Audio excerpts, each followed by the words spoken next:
And then I'll sing a niggin, a song about from the two of them, including their successor, the Alter Rebbe, Reb Shneur Zalman of Liadi. So the Maggid, one of the favorite stories is the one where he lived in Mezrich, and he lived a very humble life. He was a tremendous teacher and master. And he was renowned in all the communities. Everyone knew who he was. One day, he receives a visitor who comes to the Mezrich town and says, "Where's the Maggid live? I've heard so much about him. I became a student through his students, and I want to see him." This is a wealthy, very rich and wealthy man, also well known. He never met the Maggid.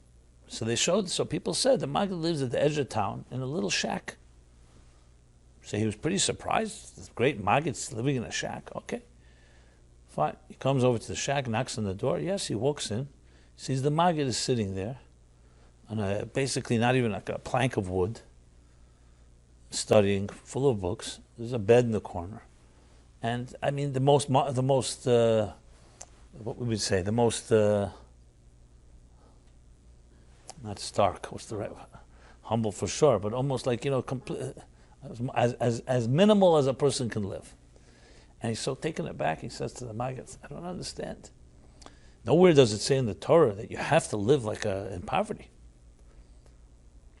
Matter of fact, wealth is a blessing. We don't reject wealth. We don't reject comfort. Now, you have to indulge in it. It doesn't have to be the purpose of your life. But why do you have to live like this? You have so many students, myself, others that would support you, would at least live in comfortable." So the Maggid looked to him and said to him, "Tell me, what do you do for a business? What's your business? How do you make your money?" He says, "Well, I go 2-3 times a year to a place called Leipzig, the big market city. I would buy a lot of material, and then I come back and I sell it to the local merchants, and that's how I make my money." He says, "And what does your home look like?" He says, "My home? A palace. I made money, I live like a king." And he described his home with the furnishings and the rooms and the furniture, like relative to then, a very affluent and prosperous home. He says, "And when you travel to the market 2-3 times a year, where do you stay there?" He said, "I stay in a small inn where I do the business, and then I go back home." He says, "And what does your inn look like?"